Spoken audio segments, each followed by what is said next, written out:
Robert Mugabe's unchallenged rule over Zimbabwe has come to an end. The military insist he is still in charge, but his reign doesn't run beyond the walls of State House in Harare, which is now surrounded by armored vehicles under the command of former comrades.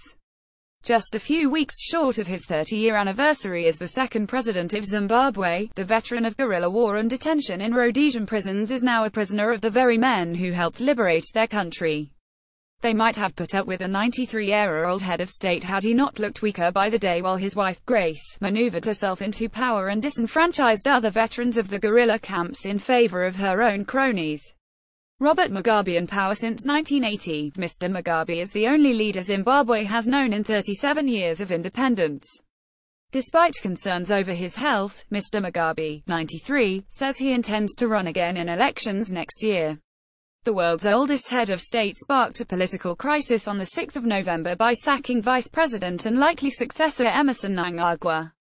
Grace Mugabe, Zimbabwe's First Lady, married Robert Mugabe, 41 years her senior, in 1996. The 52-year-old has since become a very powerful figure and repeatedly asserted her credentials to succeed the president. Mrs. Mugabe has repeatedly clashed with Emmerson Mnangagwa, who she is expected to succeed as vice president of the ruling ZANU-PF party. Emmerson Mnangagwa, the 75-year-old former intelligence chief, was sacked amid claims he plotted against the government and showed traits of disloyalty, disrespect and deceitfulness. After his dismissal, Mr. Mnangagwa fled to South Africa and called on ZANU-PF members to desert the president. Mr. Mnangagwa, whose nickname is the Crocodile, told Mr. Mugabe the party was not personal property for you and your wife to do as you please. General Constantino Chiwenga, the commander of Zimbabwe's defense forces, is seen as an ally of Mr. Mnangagwa and has demanded an end to a purge in the ZANU-PF party. Hours before sending troops into Harare, General Chiwenga warned the military will not hesitate to step in to prevent treacherous shenanigans. He has been accused of treason by Mr. Mugabe. Major General Sibusiso Moyo. After troops seized control of the state broadcaster, Major General Sibusiso Moyo appeared on air to deny claims of a coup and assert the safety of Mr. Mugabe and his family is guaranteed. He added, "We are only targeting criminals around him who are committing crimes that are causing social and economic suffering in the country, in order to bring them to justice."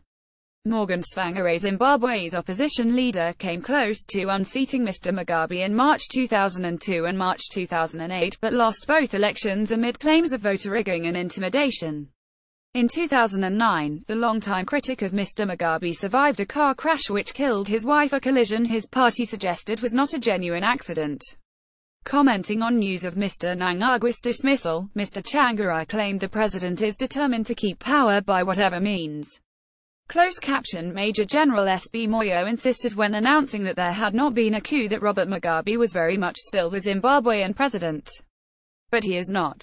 Mugabe, the war hero who became a dictator, and he will not be able to recover from being so summarily and bloodlessly shoved aside. Even his notorious 6th Brigade of North Korean-trained presidential guards were unable, or unwilling, to protect him as the armored vehicles rolled onto the streets of Harare the night before his home was surrounded.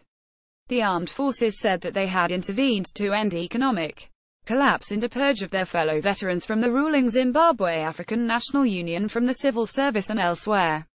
Image. An armored personnel carrier at an intersection in Harare. Mr. Mugabe will principally be remembered for instituting ever greater autocracy and for turning a breadbasket nation into a beggar through land reforms which drove white farmers off their land, replacing them with political supporters who mostly failed to work the land effectively. But among African leaders he has a different reputation, one that Westerners tend to ignore.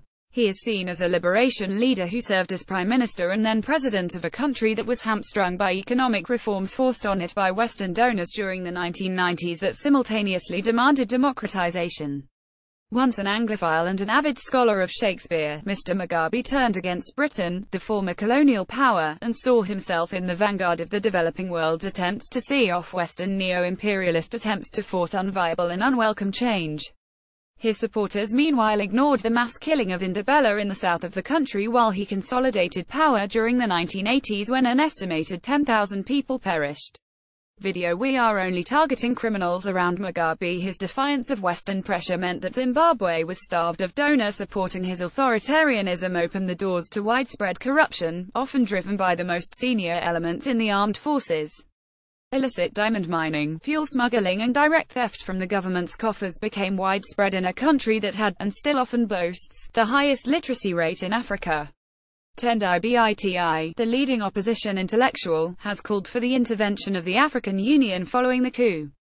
The Union has been intolerant of coups elsewhere in Africa and sent troops to put them down. It has been silent on events in Harare so far, perhaps in recognition that a bloodless intervention may be the only way Zimbabwe can end Mr. Mugabe's rule. But there is no clear route to what is coming next.